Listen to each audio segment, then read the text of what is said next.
அஸ்ஸலாமு அலைக்கும் வரஹ்மத்துல்லாஹி வபரகாத்தஹு. ஃபைசல் டாக்ஸுடைய நேயர்களுக்கு இன்றைய சிறப்பு செய்திகளை உங்களுக்கு தருவதற்கு தயாராக இருக்கின்றேன். நம்ம எல்லாத்துக்குமே இப்போ தெரியும்.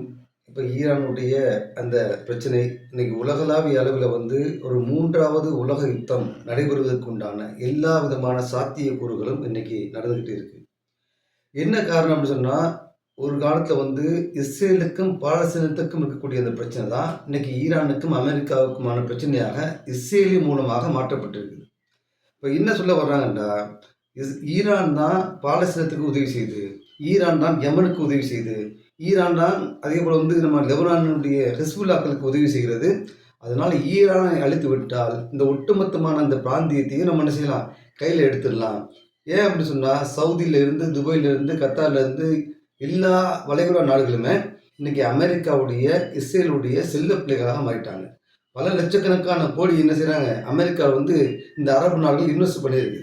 அப்போ இந்த அமெரிக்காவுடைய அடிமைகளாக தான் என்ன செய்கிறாங்கன்னா இந்த அரபு நாடுகள் இன்னைக்கு இருக்குது. இதுக்கு மத்தியில் தனித்து நிற்கக்கூடிய ஒரு நாடாக இன்னைக்கு ஈரான் இருக்குது.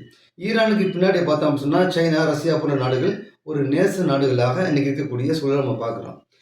இப்படிப்பட்ட சூழலில் இந்த போரை ஈரானுக்கும் அமெரிக்காவுக்கும் உண்டான போராக இஸ்ரேல் மூலமாக என்ன செஞ்சிருக்கு, இன்னைக்கு டைவர்ட் செய்யப்பட்டிருக்கு. அப்போ இந்த அமெரிக்கா அழுத்தங்களை என்ன செய்யறாங்க, அதிகமாக இந்த ஈரானுக்கு கொடுத்து அந்த அணு ஆயுதத்தை நீ நிறுத்தணும் இப்படின்னு சொல்லக்கூடிய ஒரு த்ரெட்டனை என்ன செஞ்சாங்க, தொடர்ச்சியாக கொடுத்துட்டே இருந்தாங்க.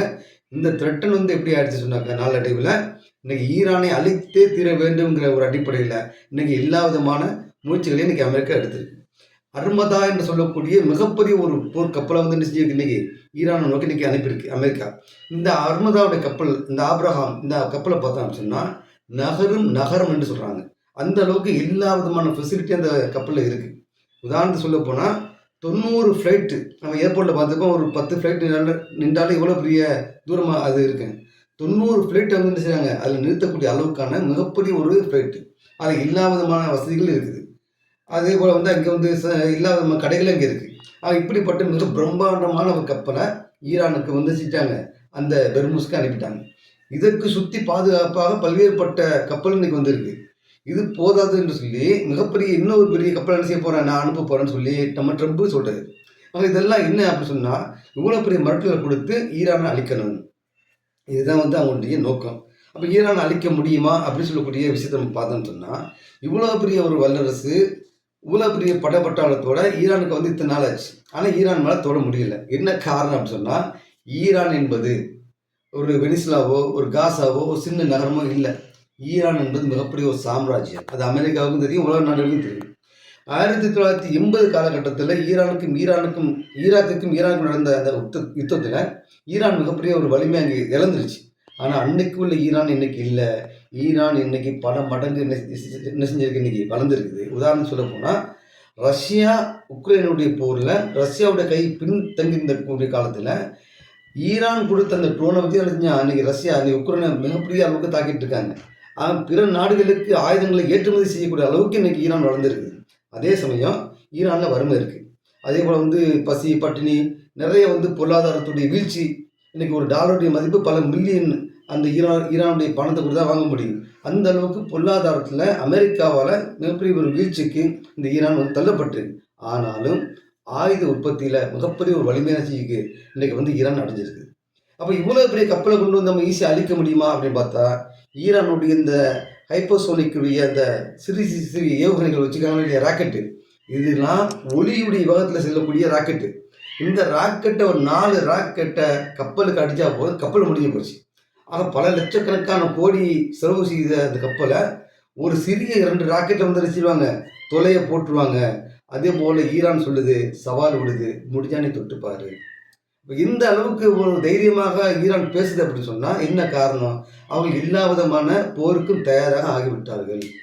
இதே நேரத்தில் ஈரான் சொல்லக்கூடிய இன்னொரு விஷயம் என்னன்னு சொன்னால், நான் அமெரிக்கா மட்டும் தாக்க மாட்டேன், ஈரான் மீது கை வைத்தால் ஈரானுடைய அந்த போருக்கு யாரெல்லாம் காரணமோ, அது சவுதியாக இருக்கலாம், துபாயாக இருக்கலாம், கத்தாராக இருக்கலாம், ஏமன், எல்லா நாடுகளும், எந்த நாடுகள் எல்லாம் அமெரிக்காவுக்கும் இஸ்ரேலுக்கும் அடிபணிந்து இந்த போருக்கு தன்னை தயார்படுத்தி கொண்டார்களோ அல்ல மறைமுகமாக சப்போர்ட் செய்தார்களோ, அங்கே இருக்கக்கூடிய எல்லா அமெரிக்காவுடைய தலைவனை அழிச்சிட வேண்டாம். ஈரான்ல இருக்குது, சவுதியில் இருக்குது, துபாயில் இருக்குது, கத்தாரில் இருக்குது. எல்லா நாடுகளையுமே நினச்சிக்க அமெரிக்கா தன்னுடைய படையை நிறுத்தி வச்சிருக்கான். இந்த படையை நான் அழிச்சிருவேன். ஒட்டுமொத்தமான அந்த இராணுவ தளத்தையும் நான் அழிச்சிருவேன். அதே போல் அங்கே இருக்கக்கூடிய இராணுவ வீரர்களுக்குன்னு இல்லை, உயிருக்கு உத்தரவாதம் இல்லைங்கிற விஷயத்தை ஓப்பனாக டிக்ளேர் பண்ணிட்டான்.